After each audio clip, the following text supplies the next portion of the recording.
há 34 anos atrás, mais ou menos, 90, 91, eu recebi um paciente, já tinha alguns pacientes com um quadro muito estranho, um quadro que não melhorava, um quadro que era,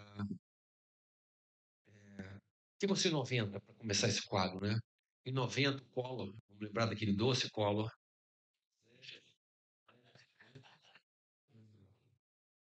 ele abriu um montão de coisa e trouxe algumas modas para o Brasil. Tinha uma moda nos Estados Unidos chamada reengenharia, que é uma consultoria. Michael Hammer, o cara que inventou isso, ganhou muito dinheiro. Depois ele ganhou muito dinheiro dizendo que não funciona. Foi muito incrível, esse cara é genial.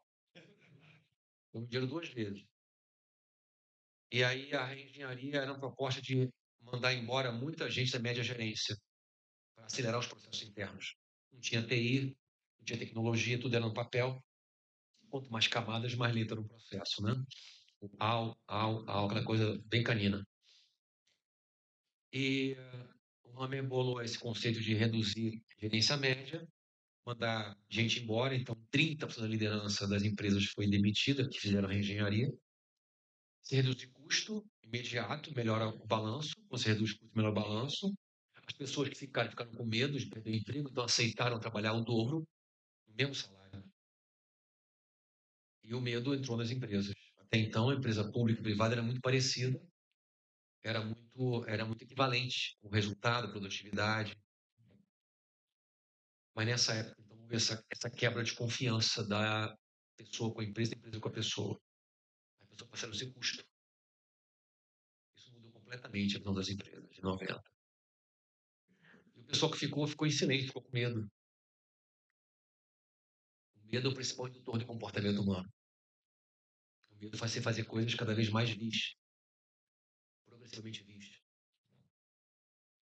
E isso trouxe uma doença que não tratava igual às outras doenças. Parecia depressão, mas não tratava igual depressão. O cara ficava afastado do tratamento, quando voltava, ficava doente de novo. E aí, um paciente meu que era da IBM, que ia para os Estados Unidos com frequência, me trouxe um paper, um estudo de umas 20 páginas sobre burnout. Eu li aquele estudo como quem está lendo uma revelação, porque era a descrição daquele paciente absoluta. E eu entendi que ele tinha uma doença nova chegando. E comecei a entender vários empresários executivos com esse quadro, esse 90, 91, 92. E a primeira palestra do burnout no Brasil foi o que fiz pela Firjan. E não, antes foi pela Bayer. E, e aí comecei a ser conhecido por entender de uma dinâmica organizacional. Eu dizia que o burnout é a doença do trabalho, não é doença mental. Hoje, a nossa maior saúde, desde 2021, determinou que o burnout é a doença do trabalho, não é doença mental. Mas estava claro para mim, 95, 94, e eu tratava a pessoa assim, mudava o trabalho, mudava a forma de trabalhar, fazia tratamento médico, medicamentoso, e a pessoa conseguia então recuperar.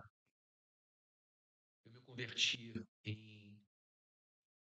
Maria nasceu em 90, me converti em 91 e comecei a atender pessoas mais ou menos em 94, 5, mais pastores, com quadros entrando, quadro parecido com isso. Aí, em 98 em diante, eu estava dando aula no RH Internacional, passei a ser mais conhecido no Brasil, no RH Internacional, comecei a ter mais e mais pastores. Então, o que me chama a atenção nessa doença? É uma doença progressiva, não é uma doença imediata. A pessoa não percebe que está afundando. Ela não percebe que está perdendo a alegria. Porque essa doença começa com um lugar de empolgação, com paixão, a dedicação, o amor, o empenho, a vontade de uma igreja nova, um chamado novo. Eu acabei esse mistério agora, eu mudei de igreja, eu tenho vontade incrível de fazer uma coisa que muda a realidade. Tem um idealismo. Por isso que eu digo para vocês que nenhum canalha tem burnout. Porque ele não está pensando em ninguém, ele pensa nele. Então, veja, não busque ter o burnout para ser um testado de moral, pelo amor de Deus. É. Ó, sou um cara legal, tive até burnout.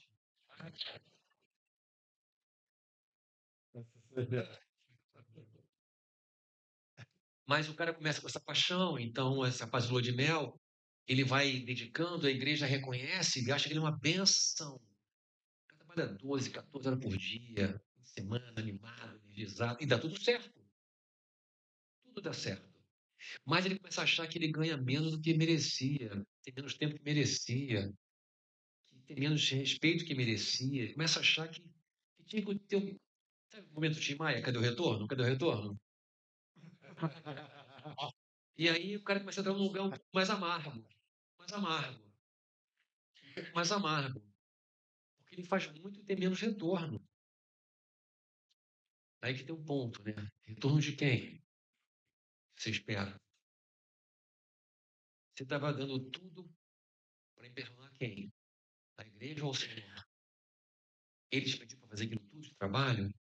Você que chegou querendo impressionar a igreja ou o ministério ou o que for.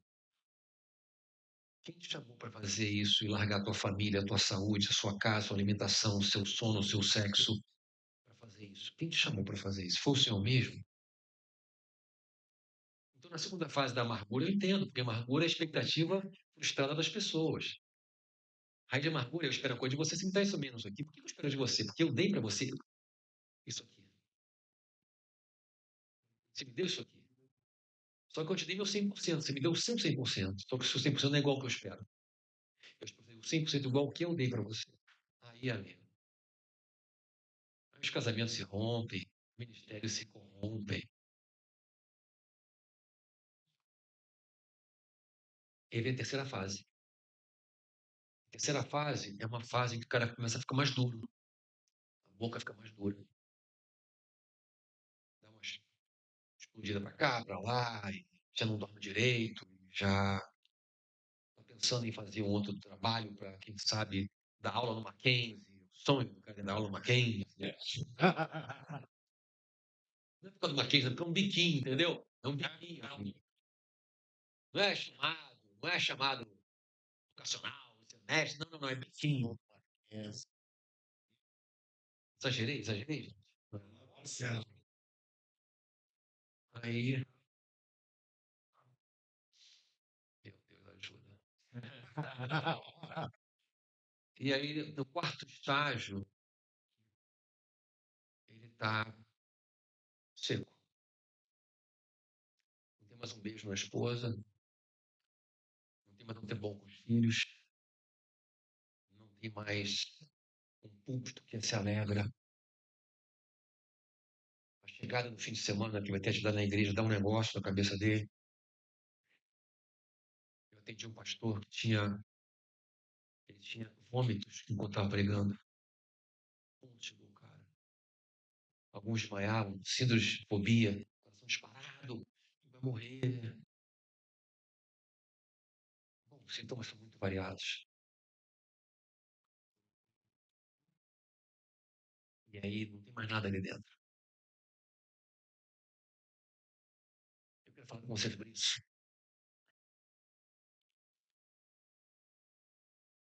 Eu não quero pregar para vocês, eu quero falar com Deus no meu coração. Eu tinha preparado uma outra coisa bem legal, sobre brain rot, apodrecimento cerebral. Coisa bem mais médica, bem mais da minha área. Aí nesse fim de semana, eu tive uma insistência de Deus nesse assunto, que eu nem vou pensar em exegese, médica, vocês que lutem. Eu vou colocar o que ele mandou falar para vocês. Eu tenho certeza que é Deus, porque eu nunca falaria. Eu espero que abençoe você. Ezequiel 37, você já pregou sobre isso várias vezes, né? Então não vou nem entrar no mistério todo de onde estava Israel, o cativeiro babilônico, um povo que já não tinha mais nada com Deus, e por isso chegou no cativeiro. Jeremias lá, em Jerusalém, lutando ainda aquela história toda. Um povo que estava vivendo a expressão da sua fé. Começa por aí. cativeiro é o sintoma da sua vida espiritual. O cativeiro não é um problema. Babilônia não é um problema. É um sintoma. O problema está na relação com Deus. A morte está aqui, mas a relação morreu aqui. O nexo causal é difícil de enxergar. Mas não começa quando o povo vai para a Babilônia. Começa quando o povo vai se ajoelhar diante de outros deuses aqui. Mas é interessante imaginar que esse texto tem algumas etapas. Eu procurei separar por pedaços de versículo para a gente conversar. Então me perdoe se eu fizer algum tipo de falha técnica. Reclama com a mãe.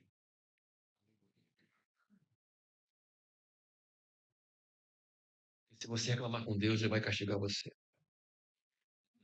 Ele mandou falar, eu vou falar, certo? Deixa eu lembrar uma coisa.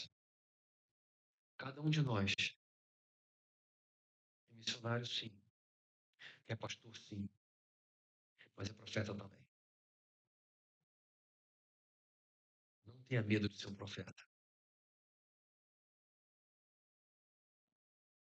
Um profeta não fala que agrada as pessoas. Fala o que Deus mandou falar. Sempre bom ser profeta. Você vai ser um funcionário. Pior, pode ser um mercenário. Você é um profeta. E aqui está o ponto. Veio sobre mim a mão do Senhor. Se você está aqui, é que um dia veio sobre você a mão do Senhor. Ninguém está aqui que decidiu. Essa é uma coisa que tem que entender. A gente é presbiteriano, Deus escolheu e foi, ponto. É isso aí. Deus chamou, veio, ponto. Não é você que, né, teve iluminação, você que buscou a Deus e plum. Não, não foi assim. Deus buscou você num lugar de não merecimento absoluto. Igual o meu. Estamos juntos, gente? Eu pergunto, fala amém. Está habituado a falar amém. Tudo bem. Então vamos lá. Então é isso aqui. Tudo começa com a mão do Senhor. Tudo começa com a mão do Senhor. Não começa com a sua força, com a sua vontade, nem com a sua mão. Começa com a mão do Senhor. O segundo ponto é, foi ela que veio sobre você e transformou você. É a mão que faz isso. Então Deus me chamou, Deus me transformou, Deus me trouxe até aqui. Eu penso, então agora eu sou um homem de Deus. Seus problemas acabaram, hein? Pare de sofrer, hã? Não, pelo amor do Senhor, você vem cá, peraí. Deus é com nós, quem será contra nós? Hein? Hein? Coisa bacana isso, não é não? Benção. Eu continuo na dúvida que eles estão fotografando o negócio. Não sei para que estão fazendo isso. Enquanto você fotografa, você não está prestando atenção no que eu estou falando. E aí vai falar com você depois. Nem japonês, né? Velocidade, fotografa, depois vai ver cada vez as fotos. Não, perdão não, o problema é seu. Ah, eu estou cuidando de você, não tem nada contra mim não. Pode fotografar, mas nada contra mim não. Não é contra mim não, é você que perde a dinâmica, o mergulho na sua alma em camadas. É uma camada. Você... Depois eu vejo. Depois eu vejo. Não, cara, ver agora não adianta. Isso aqui não é aula, pô. Vê agora. Não adianta ver depois. Se hoje ouvires a voz do Senhor hoje, não é daqui a pouco não. Hoje, agora, não endureçais o vosso coração. Se o que eu estou falando é a voz do Senhor, presta atenção. Se não é, paciência. Olha a minha, desculpa, mas eu nunca sei se é ou se não é. Eu tenho que correr esse risco. O profeta nunca sabe. Exceto esses caras aqui, né? Eu não sou Ezequiel, eu não sou Isaías, pelo amor de Deus. O cara fala assim com Deus. Hã? Ele fala uma coisa que eu acho que é. Posso estar viajando na maionese, eu posso estar vivendo um momento da minha cabeça, posso estar inventando coisa, mas eu tenho que correr esse risco. Eu não tenho controle. Se for de Deus, vai ser uma benção. Se não for, vai ser uma vergonha. Vergonha de quem? Minha. E benção? Benção para o outro. Mas não é sobre mim. É eu tentar discernir o que Deus fala comigo Dá o melhor que eu tiver para você. Mas eu nunca sei. Você viaja na minha cabeça. Se é a voz de Deus. É você que vai saber no seu coração. Se foi a voz de Deus que tocou no seu coração, você é um cara falando ideia da cabeça dele. Então não é meu problema se estou falando bem ou falando mal. Não é meu problema. O Espírito Santo trouxe vocês para cá, por acaso me trouxe para cá, então o Espírito Santo é um negócio. Eu posso falar uma besteira sem entender uma coisa certa. Sempre me lembro do homem ostra. Isso é boa. Um pastor pentecostal, chegou na cidade, um vivarista. Você prega sobre homem ostra. Homem ostra, prega na sua concha, não sei o quê. Homem ostra.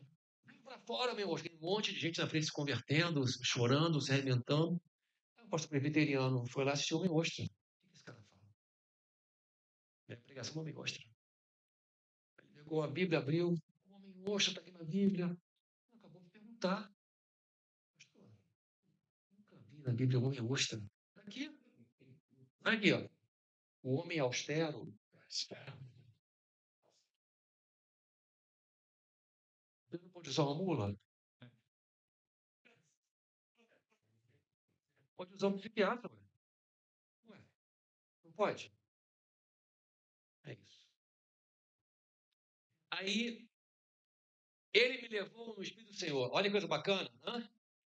Pegou na minha mão, me levou no Espírito do Senhor. Agora, pelo amor de Deus, agora é fogo pentecostal. O Espírito do Senhor me levou. Peraí. Sabe quando você chega numa viagem, às vezes acontece comigo isso. Eu chego num lugar, tem um carro, top, uns carros, não sei o quê, 5 estrelas, um hotel 5 estrelas. Luxo. Agora eu vou para um lugar nobre, hein? As pessoas dei a mão sobre mim, me levou. Agora eu sou um homem de Deus, um pastor ungido. Hein? É ou não é? É. Agora vai ser bom. Aí segue o texto. E pôs no meio de um vale que está cheio de obra.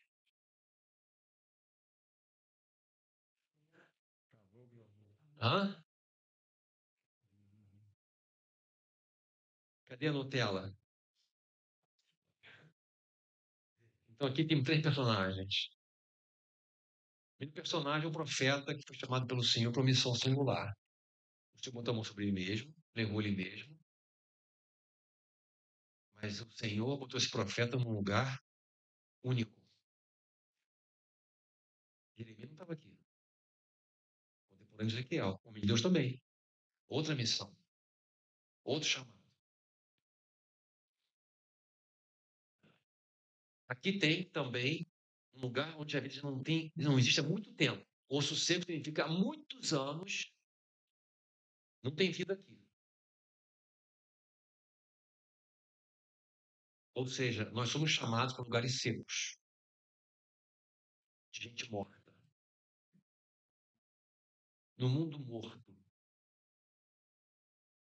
vários secos à nossa volta. O terceiro personagem é o Senhor, que vai surpreender o profeta e levar o profeta a lugares improváveis. Você não tem mais a direção do teu carro. Está no banco de trás.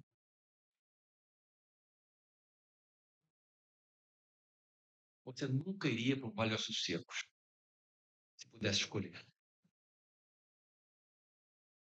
Aqui tem uma coisa um pouquinho mais cruel. Versículo 2. Eu acho cruel isso aqui. E me fez andar ao redor deles. E eis que eram muito numerosos sobre a face do vale. E eis que estavam sequíssimos. Gente, isso aqui também é importante porque você tem que andar nesse vale. Cada osso ali é uma pessoa, é uma história, um passado, um fracasso, um motivo diferente para estar ali no vale. Mas está seco, está morto. Mas o profeta vai andar. Por que vai andar? É tudo osso seco. Não. Cada osso é uma pessoa. É uma história. Uma história que Deus se importa. Deus leva o profeta para um vale de ossos secos porque ele se importa. profeta não vê nada. O profeta não pode fazer nada. Não tem nada que ele possa fazer ali. Nada. Nada. Mas Deus se importa. Aonde você vê nada, Deus tem algum projeto ali. É muito osso. É um vale inteiro de osso. Morreu junto, né? Porque ficou ali.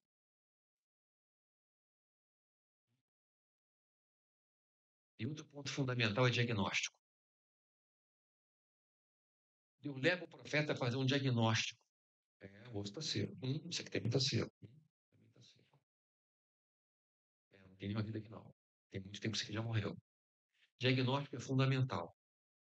Sem o diagnóstico, eu não enxergo a próxima etapa.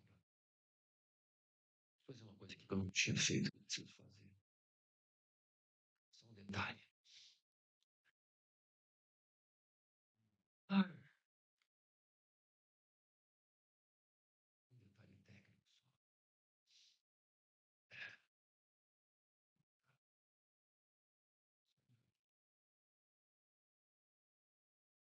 E aí, no versículo 3, ele faz uma coisa muito estranha. Ele conversa com o profeta e faz uma pergunta. Quando ele faz uma pergunta, não é para saber a resposta, é para deixar você num lugar de saber que é ele que faz as perguntas. E tem pergunta certa. Filho do homem, poderão ver esses ossos? Claro que não. Claro que não. Mas o profeta que tem uma relação com o Senhor, ele fala o quê? Senhor, tu sabes. E essa é uma resposta fundamental. Tu sabes. Eu não tenho controle. Eu não tenho conhecimento. Eu não tenho domínio. É o Senhor que sabe. Se você falar que vai ter, vai ter. Vai ter, não vai ter. Eu não sei. Volta para cá. Presta atenção. O conhecimento veio do mal, que eu falei agora há pouco.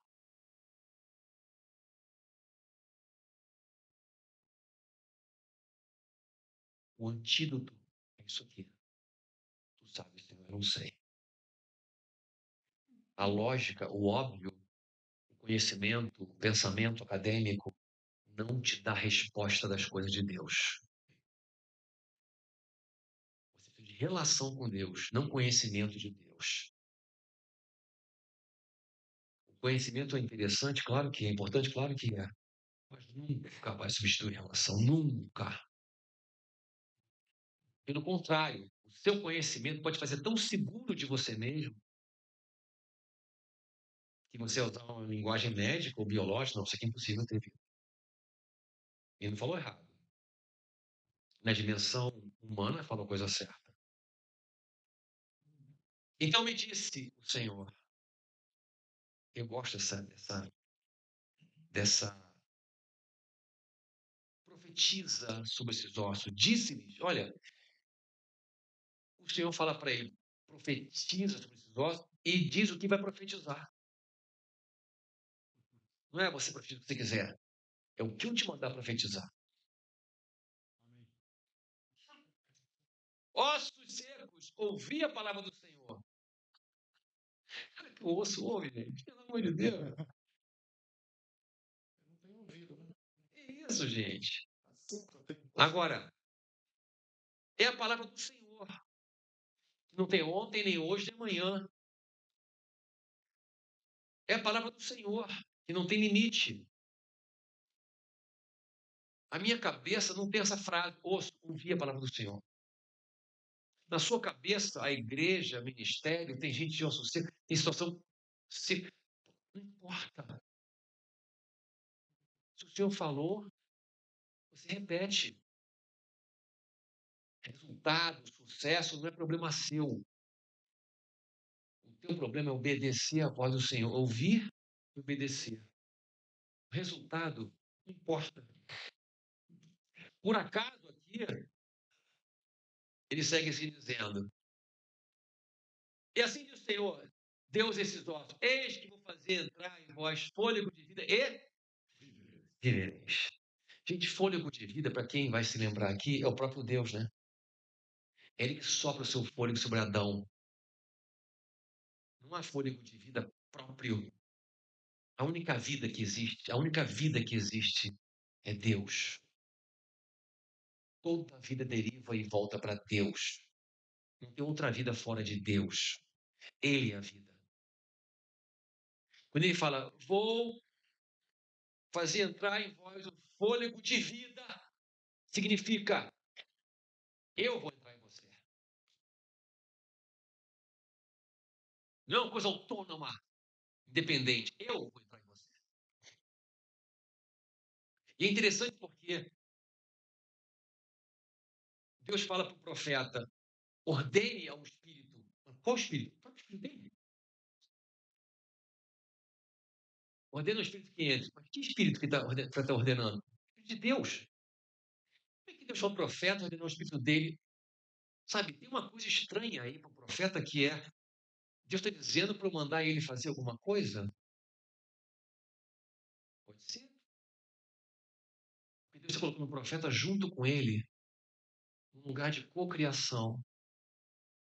Deus podia sozinho levantar o exército ali, podia sozinho fazer aquela parada toda acontecer. Podia, cara, de boa.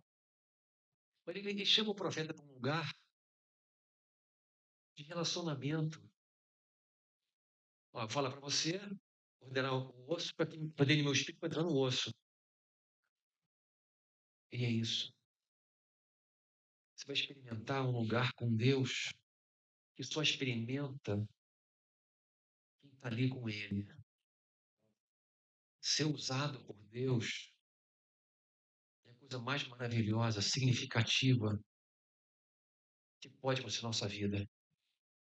Um dia na glória a gente vai entender muito melhor isso, mas por enquanto é bastante saber que o Deus da glória, o Todo-Poderoso, usa você para trazer vida para os seus secos.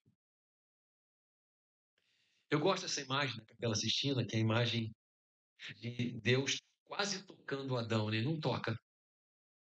Ele não toca. Que é o simbolismo desse fôlego de vida. E dando vida para Adão.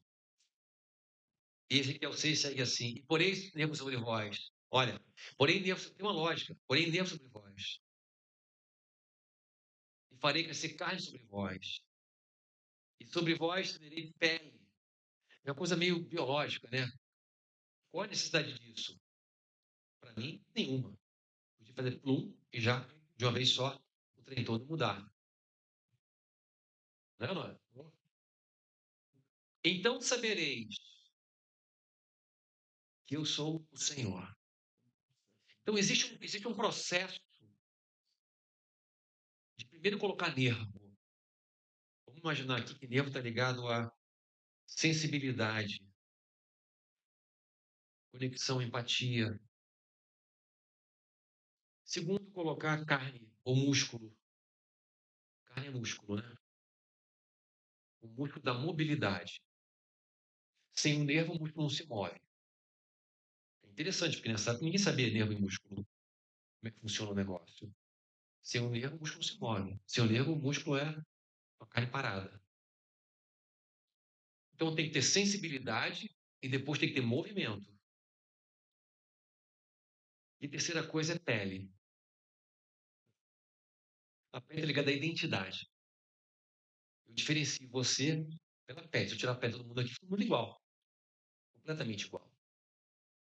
Então, Deus primeiro coloca a sensibilidade, ou restaura a sensibilidade, depois o movimento, que é em direção ao outro. A nossa missão nunca é em direção a nós mesmos, sempre é chamado para o outro. E a identidade. Porque cada um daqueles ali, naquele vale era diferente. Então, eu quero entrar com você nesse lugar agora. Na sua história de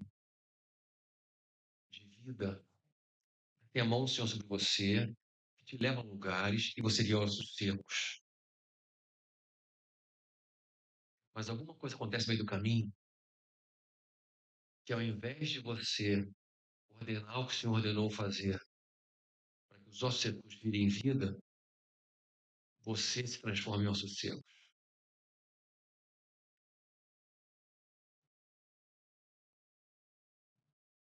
E não tem mais essa voz profética. E é mais um osso seco em ossos secos.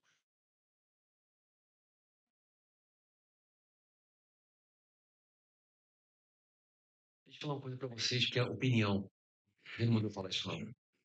Opinião.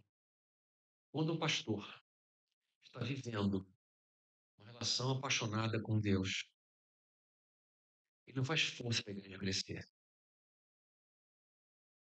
Ele é atraente. O homem cheio do Espírito é atraente. Ele não tem estratégia de crescimento. Ele tem o Espírito Santo. É o bastante. Ele não é influencer. Não tem tráfego pago no seu Instagram.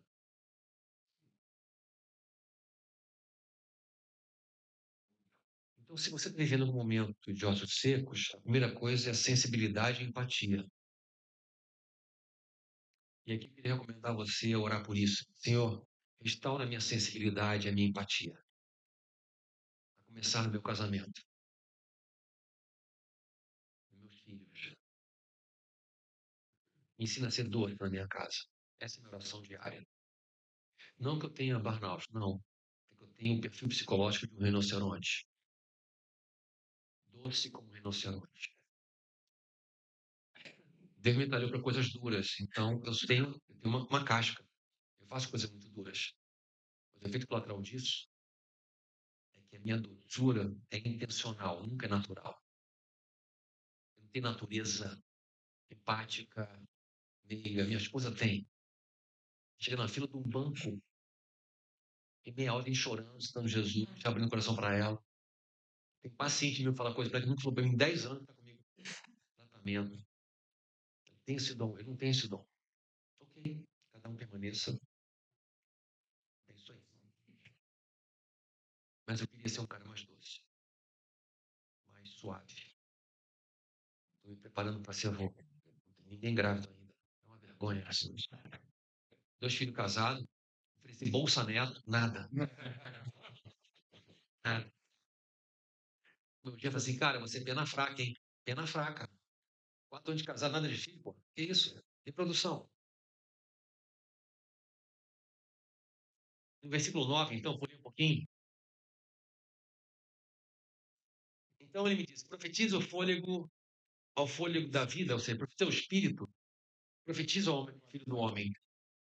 E diz ao fôlego da vida, assim diz o Senhor Deus, vem dos 4 ventos, ao fôlego da vida, e assopra sobre esses mortos para que vivam. Aqui tem um ponto muito interessante que eu falei para vocês, né? Deus manda o profeta ordenar ao seu próprio espírito. Que ele vai ordenando os 4 ventos. Que 4 ventos? Fiquei pensando sobre isso. Está ligado aos 4 cantos da terra. O Deus está em toda a terra. Deus domina tudo. E o vento ninguém controla. Ele vem de onde quiser, para onde quiser. E depois Jesus explica um pouco sobre o Espírito ser como vento. Então, assim, esse é um lugar que aponta muito para a soberania de Deus. Eu falo o que Deus mandou falar, mas ele faz o que ele quer fazer. É isso que é interessante. Eu sou enxertado numa videira para falar uma coisa que tem nada a ver comigo. Não tem poder, conhecimento, nada a ver comigo. Eu só tenho esse lugar de ouvir e obedecer. Eu não tenho que entender. Mas as pessoas vão viver no final das contas. É isso que importa. E eu não estou morto no vale com eles. Eu estou fazendo o que Deus chamou para fazer, mesmo seja um lugar muito difícil, que não tem saída, que não tem esperança, que não tem chance de dar certo. Para mim. Mas para Deus,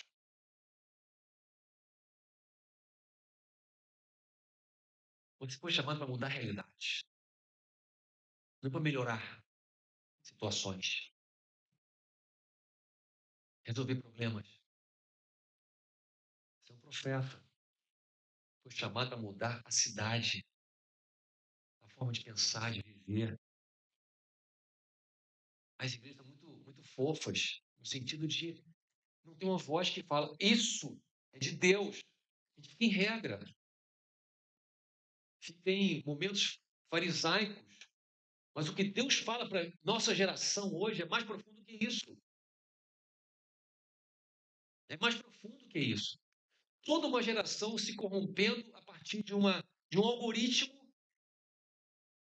e a gente não sabe o que fazer com isso. Tu não ouviu a voz de Deus. Jovens se suicidando. Autolesão não suicida. Jovens transando com 12 anos de idade. Uma garota morre com 12 anos no desafio de internet de cheirar desodorante. E outros tantos que não apareceu. Uma geração se movendo à nossa frente. Um planeta se desmontando à nossa frente. Que palavra que eu tenho para isso? Entra para a arca que aqui vai ser seguro.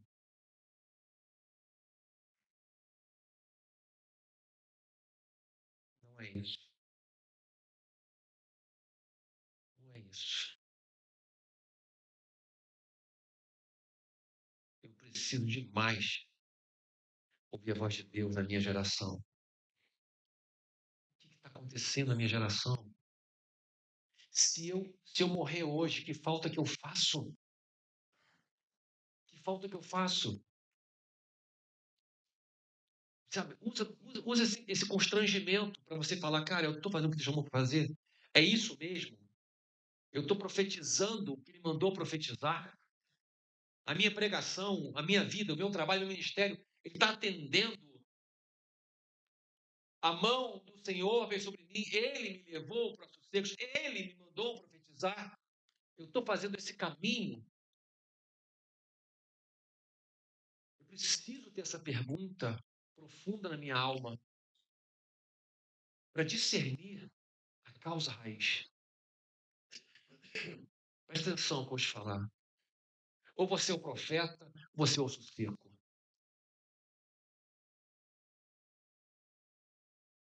Ah, mas eu estou mais ou menos bem, tá bom. Mas o sossego não ficou seco de repente. Foi um processo.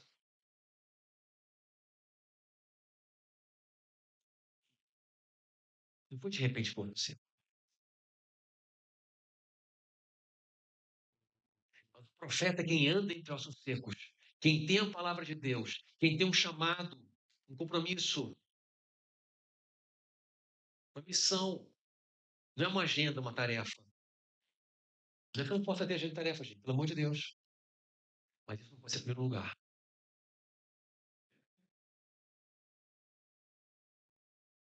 E profetizei. Com ele em ordem, eu gosto demais disso.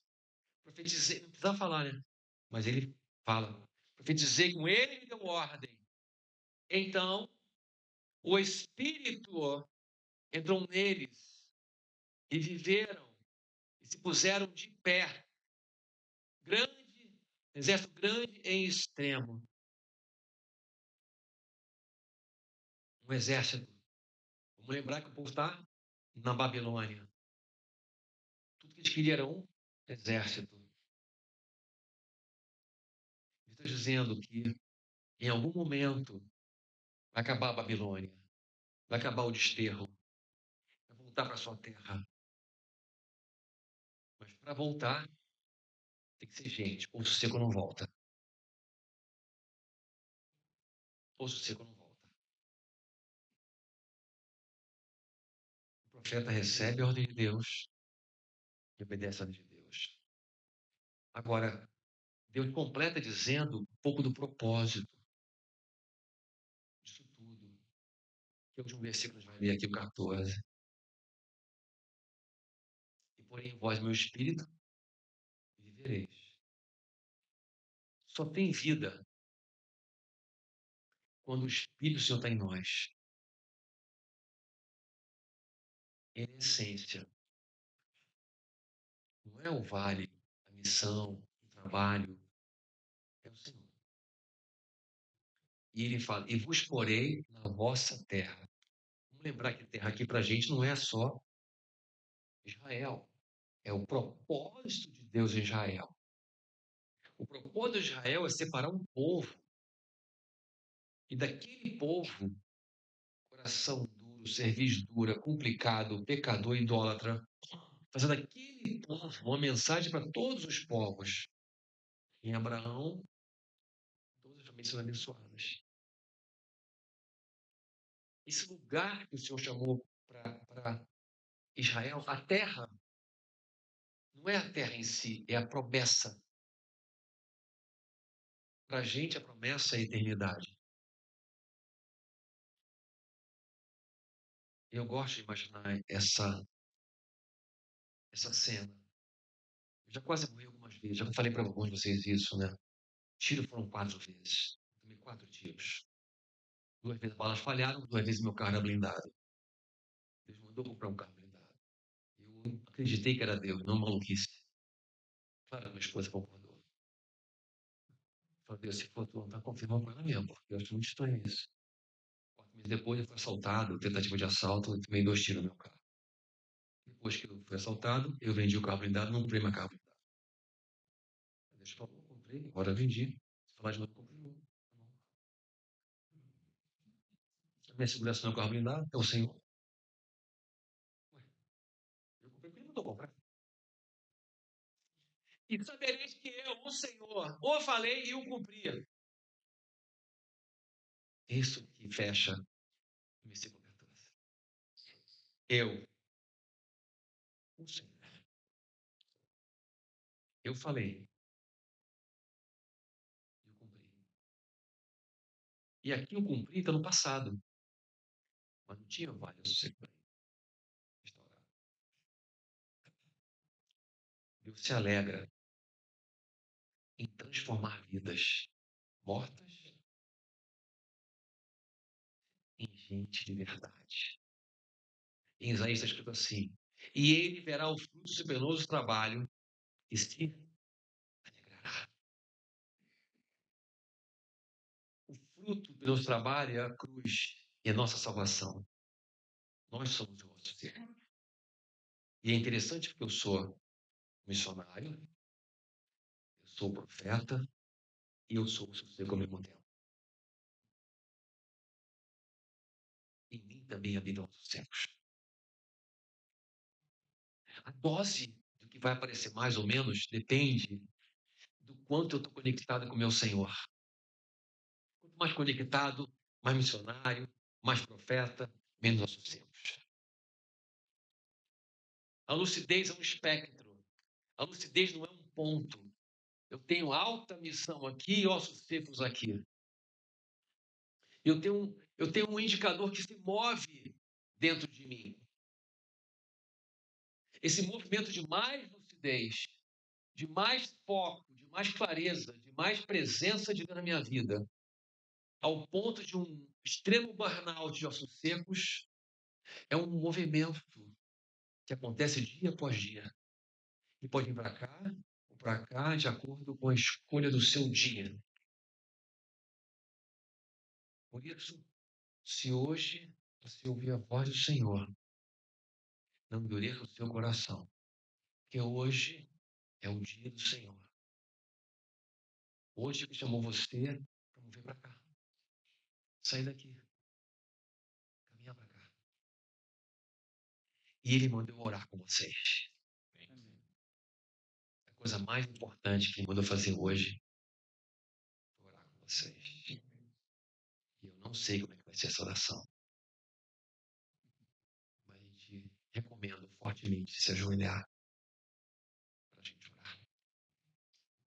Vou pedir para o Fabinho ficar no violão comigo, pode ser? No tempo lá de Davi, alguns demônios saíram só na corda de Davi.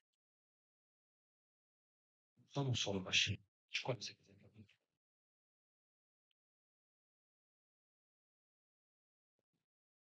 Meu coração treme na tua presença, Senhor, porque eu não tenho nenhuma oração para fazer, mas eu quero ouvir a tua voz. Quero estar aqui junto com meus irmãos e irmãs, nesse lugar de ouvir a tua voz e te confessar, Senhor, que a gente reconhece que um dia a tua mão veio e nos levou para perto de ti, foi maravilhoso, e o Senhor nos moveu para um lugar diferente, foi incrível, e nos chamou para um lugar próximo, íntimo, nada mais importante do que isso. De repente, nos levou a um vale de ossos secos. E ali, naqueles ossos secos, com muita coisa para fazer, muita gente para ajudar, muita tarefa, muita agenda, muita gente difícil para administrar, muita coisa de começo de casamento, no meio do casamento, muita coisa complicada financeiramente. A gente foi tentando fazer as coisas, mas o Senhor não estava falando para fazer aquilo. O Senhor não tinha falado ainda como fazer o osso seco ver a gente. E eu fui da minha cabeça tentando fazer do meu jeito, tentando encontrar o lugar que me ensinaram. Falaram para fazer, ó, cuidado com isso, cuidado com aquilo, cuidado com essa pessoa, cuidado com esse presbítero, esse pastor mais velho. E aí eu fico pensando que para eu fazer o meu trabalho, eu tinha que fazer diferente do que parar na tua presença e ouvir tua voz.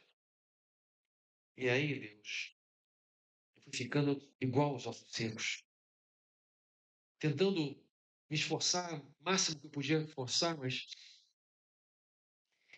cada vez mais parecido com ossos secos.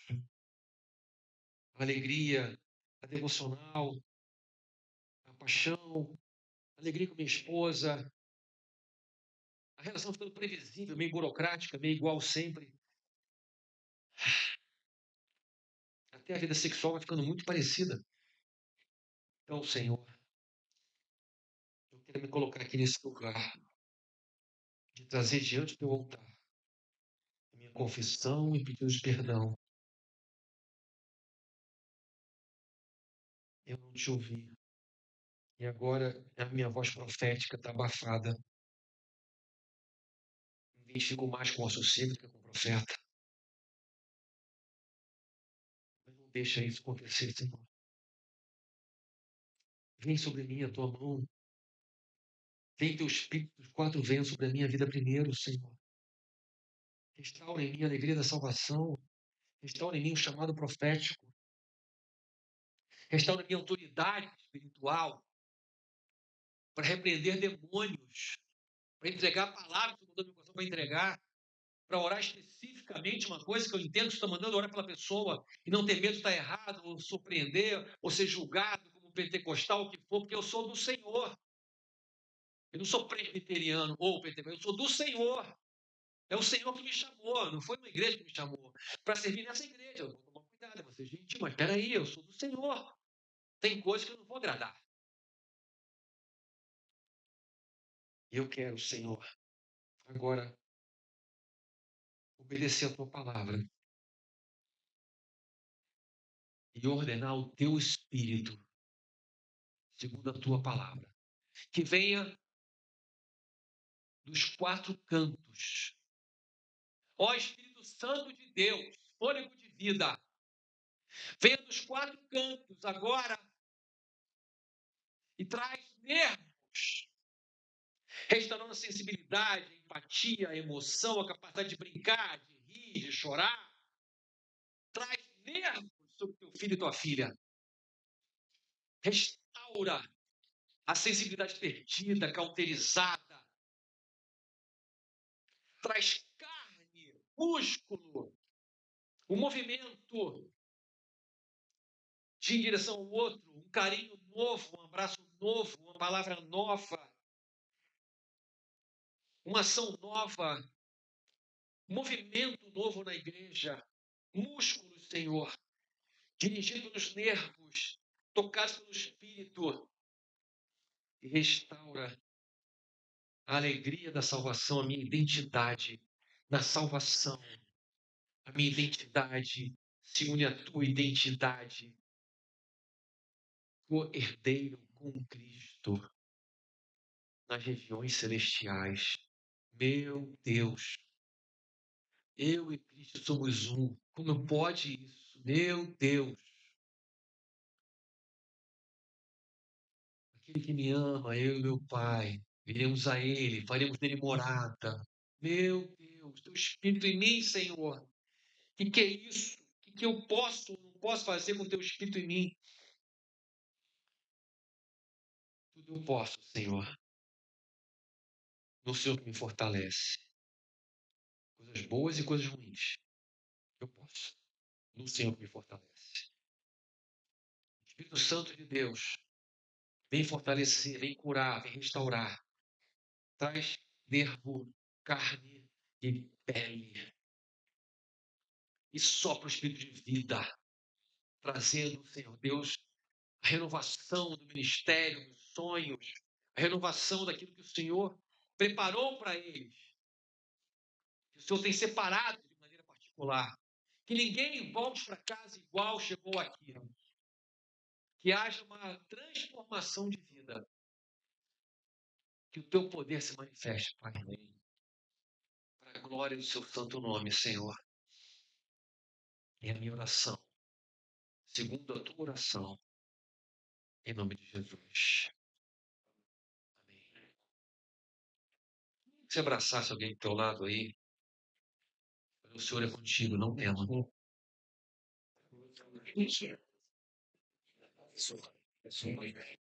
Pessoal,